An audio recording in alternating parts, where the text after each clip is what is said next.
I am so incredibly excited to have Speaker Mike Johnson on the Morgan Ortagus Show for the very first time. You know him, you've seen him. He has been Speaker of the House and during a tumultuous time, but he was able to deliver a big win in the House of Representatives. So we now have the presidency, the House of Representatives, and of course the Senate will flip in just a few weeks as well. This is someone who's a constitutional lawyer, but most importantly, I think we all know this and love this about him. He's a husband and a father first, amazing wife. I've met her before as well. But we're really excited to get into some top national security issues with Speaker Mike Johnson. Welcome to the Morgan Ortagus Show. Hey, Morgan, it is a great honor to be with you on the anniversary. Congratulations. You've done a great job with this as everything, and really delighted to be with you. Well, it's hard to believe it, but I'm just so grateful to all the listeners, the loyal listeners of the Patriot Channel here on Sirius XM for making this Sunday show a success. I'm going to jump right into some of the major issues. But first, I have to ask you, I was talking to some other members of Congress as well, some friends of mine in the House. Everybody is so excited, Speaker Johnson, for the next 2 years because it's such a rare opportunity to have your party control all three branches of Congress. Tell me, how did it feel on an election night and the days and weeks after, knowing that we would have this historic moment in time to control all three chambers? Well, it's a very exciting time, no question about it. I traveled the country nonstop over the past year to ensure that we kept the House and as you said, flipped the Senate, won the White House as well. And when my team counted it up, Morgan, almost every day we were not in session on Capitol Hill, I was on the road because that's what's required now to get that job done. I did over 360 campaign events in over 250 cities across 40 states. They said I logged enough miles to circle the globe 5.5 times. So we left it all on the field, literally. But it paid off because what happened and what we saw was what we felt and expected. Having been out on the road, been all over the country, every corner of America, we were seeing this energy that was not being reflected in the polls for a long, long time. We felt that we would have a demographic shift, that when they did the analysis after this election, and that's what's happened, we would have a record number of Hispanic and Latino voters and Black and African American voters and Jewish voters and union workers and just large groups of demographics that had not traditionally been with the Republican Party. They came into the tent this time because they were disgusted by the way things were going, and they were intrigued by our answers and the results that we said we could deliver. So now we get to do that, and it's a really exciting moment. The energy on Capitol Hill is palpable. People feel the weight of history here. They know we have a once-in-a-lifetime opportunity, and we are super excited to get about this business. I've been spending a lot of time with the president-elect, the 47th president, Donald Trump, with my Senate Republican colleagues and the new leadership there, and, of course, with all my colleagues in the House. And I can tell you everybody's ready to take the field in January. Well, what's really interesting, though, is that you're not waiting until January to get things done. The big news, of course, out of the House this week is the passage of something that's really important to me, and that's the National Defense Authorization Act. You all call that the NDAA in D.C. That bill has now passed year after year for more than 6 decades with strong bipartisan support. One of the things that you guys tend to get right in Washington, for me as a reservist, I obviously don't speak for the military, but I know for me, my reserve colleagues, it's always a sigh of relief whenever this goes through. But you did get some big wins in the NDAA this year. Again, that's the National Defense Authorization Act. Can you tell us what you think your biggest wins were in that bill? Yeah, I'd put it in 3 categories, Morgan. We worked really hard on that because it was so important. And the Democrats are not happy about the outcome, which means we did a really good job. But I'd say the primary mission here was to restore peace through strength again. That's what Donald Trump is going to bring to the White House. And he's already begun. You see the machinery moving around the globe. The armed conflicts are starting to defuse, and world leaders are flying to Mar-a-Lago to visit with the new commander-in-chief. That's what we expected would have. But in this policy prescription that we just passed, we're going to restore peace through strength by, blocking the Biden administration's plan to reduce the number of U.S. Special Forces. We included in this package dozens of sections that address PRC security threats and economic security issues. We're going to prevent Chinese espionage in our military and supply chains and research institutions, and expand U.S. military exercises with Israel, fully fund the cooperative missile defense programs because that's what's so important in that part of the world to maintain peace, and that's what matters to the whole globe. But also, Morgan, in this package, in the NDAA this year, we're going to refocus the Pentagon on its core mission. We did things like banning transgender treatment for minors. TRICARE, which covers over 2 million children of military family service members. We're not going to have taxpayer funding going for that crazy stuff. We're going to prohibit critical race theory in our military academies, end the DEI bureaucracy, and combat anti-Semitism. That's all in this bill. And finally, third category, improving service members' quality of life, Morgan. You know that that's something we've got to focus on. And we're going to provide junior enlisted service members with a 14.5% pay increase. That's the largest in many, many years. Wow. Yeah, it's a big thing. But at the same time, while we're increasing some expenditures there, that's for a worthy cause. We cut over $30 billion of wasteful spending out of the Pentagon, some older weapon systems and that kind of stuff. So we found the cost savings and we're giving it to the troops, and that's really important. Reducing barriers to employment, military spouses as they have to move around, and improving military housing and access to child care. So just a ton of great wins in this package. We're really proud of it, and it passed with an overwhelming margin because it was the right thing to do. Well, that's really exciting. I'm going to share that with some of my enlisted shipmates, actually. My oldest Great. son is a freshman at the Naval Academy. Well, I didn't know that. That's fantastic. Well, thank you for your son's service. My dream is for my daughter to grow up and do that. So I love that. Thank you. That's wonderful. Good for your son. Sure. Well, let's get into a couple other hot button things.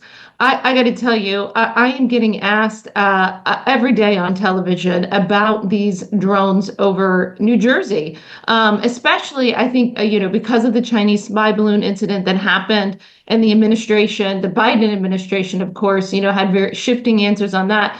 People don't have a lot of faith, I would say, over the answers that they're getting from the government, right now. And I think, listen, I understand a little bit, given my experience of what's going on behind the scenes.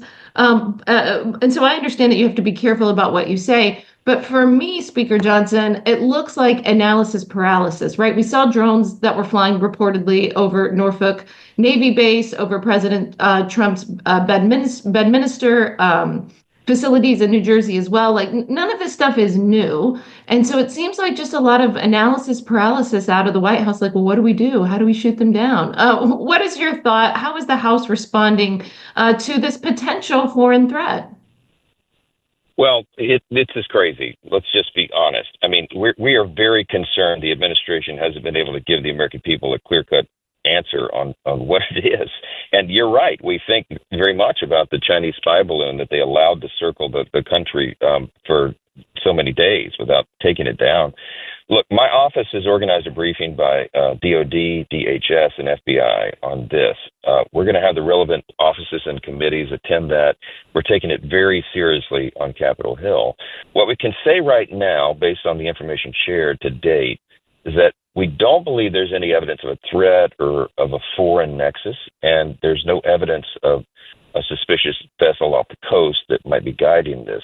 So all I can say is we're going to continue to monitor it. We'll continue to press to make sure that threats to the homeland and our critical infrastructure are protected. And Congress is going to continue to do our job of oversight to validate information that we are receiving. So I'll keep you posted. We're going to have some, I'm sure this will all be in a deep classified setting, but we're on it and we got to figure it out. And I agree with you 100%.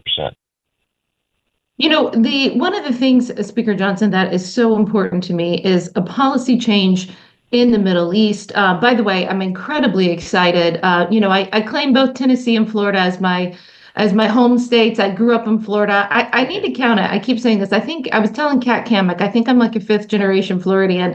So really excited for Brian Mast now to chair House Foreign Affairs. This is an issue near and dear to my heart, what I've worked on my entire life. But when we look at the dynamics in the Middle East, it's clear that both friend and foe are, waiting for President Trump's return, right? What do you think the main policy changes are going to be for both Israel, Iran, and the broader Middle East under President Trump 47 this time? Yeah, I think you're going to see a dramatic sea change. The Biden administration had this approach of appeasement. They wanted to appease and apologize and accommodate. And President Trump actually believes in peace through strength. I mean, that's one of the foundational principles of our party and our foreign policy, and he's a believer in that. He talks about it all the time. He brokered the Abraham Accords. He bankrupted Iran. He instilled fear in North Korea. Stood up to China's exploitation of our economy. I mean, I remember back in 2015, 2016, he was talking about China, China, China, and everybody mocked him. I mean, he saw the threats and as they were emerging, and he addressed them when he was in office. He'll do it again. Mexico and Canada, they know that illegal immigration and fentanyl coming through the borders has to end. Because why? Because President Trump said so. So we need that kind of strong hand again. Our friend Marco Rubio is a spectacular choice for Secretary of State. I mean, he knows how to hit China where it hurts. He knows how to punish the cartels in the Western Hemisphere.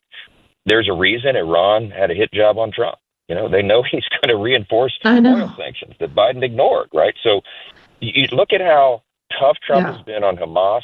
Like you're talking about Israel. I mean, he told them that there will be hell to pay. I mean, that's how you have to stand up to a terrorist. And they're still holding 101 hostages after October 7th. Joe Biden never stood up to them, and that's why we're in this situation. So I just think across every front, the incoming administration is going to make a massive change, and I think that's what the world is anxious to see, and Donald Trump will deliver it. During the Obama administration, we saw, American sailors that were on their knees after Iran captured them. Even worse in the Biden administration, here we are, 14 months 15 months after the worst killing of the Jewish people in any single day since the Holocaust.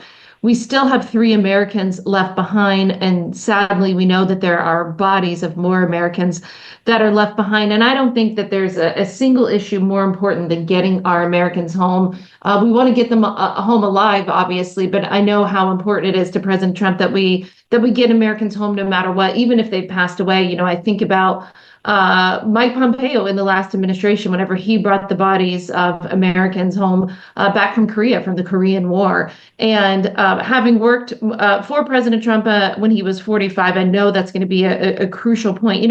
You brought up something as well that I think that we have to talk about in our final question here. There's so much more I want to ask you about. But specifically China, and you just mentioned that in your last response. We've had we have had Mike Gallagher on the show, who was the original chair of the China Commission in the House. I think out of everything you've done in the House, Mike McCall's commission on Afghanistan and trying to get accountability there was just really wonderful. But I have been so impressed with everybody working this China Commission, a bipartisan commission in the House, to really focus on the number one foreign strategic adversary of the United States. There's no doubt that you're my friend Mike Waltz, as National Security Advisor, Marco Rubio, Pete Hegseth, and others are going to take a tougher approach to China. But I'm curious, what specifically do you guys think that you could do in the House to support the administration, the incoming Trump administration, on China policy? Yeah, it's such an important point, Morgan, and we need a major shift there as well. We're about to get it. It's always struck me, as long as I've been in Congress, 8 years now. I used to serve on the Armed Services Committee before I became Speaker of the House, and we would often bring in leaders from the Pentagon, and when they're under oath and we ask them questions about whatever subject of the day, often a question would be mixed in. What is our greatest threat? What's the greatest threat to national security? Most of them would first say the national debt, which is a whole other subject. But secondly, they would say, of course, among foreign adversaries, China is clearly the number one threat. And the incoming administration knows that there's a new China-led axis with Iran and Russia and North Korea and other aspiring regimes. And Donald Trump is not going to wait for our enemies to make the first move. We're going to show strength. We're going to achieve peace because of that. And on China, their reliance on American markets is a major weakness. And by the way, President Trump was the first major politician to point that out over a decade ago. China is something that we keep our eyes on here in Congress every single day. We are ready to work with the incoming administration to curb their influence. and to hit them in the pocketbooks and to ensure that they can't manipulate trade markets and steal our intellectual property and create the kind of hijinks that they have been for the last 4 years. It's dangerous. And I'll say this too, when I meet with my counterparts around the world, I went to the G7 speakers meeting in Verona, Italy, a few months back. The only international trip I've had time to take since I've been Speaker of the House, but I had to go to that one. And look, when I sat there with the speakers of the other parliaments around the country, the other free nations, our biggest allies, all of them express the same sentiment. They rely upon everybody around the world, Orchid, you know this as well as anyone, relies upon a strong America because a strong America is good for people everywhere around the globe. And when we show weakness, we invite aggression. And that's what's happened the last 4 years. It will not happen beginning January. And we can't wait for that change. Well, what a perfect way to end the show. Again, I am so honored to have the 56th Speaker of the U.S. House of Representatives from Louisiana, Mike Johnson, on the Morgan Ortagus Show. You are doing an incredible job. Thank you so much for your time. Thank you for coming on the show, and I hope you'll be back soon. Thank you so much. Congratulations again. Good to talk to you. I'll see you soon.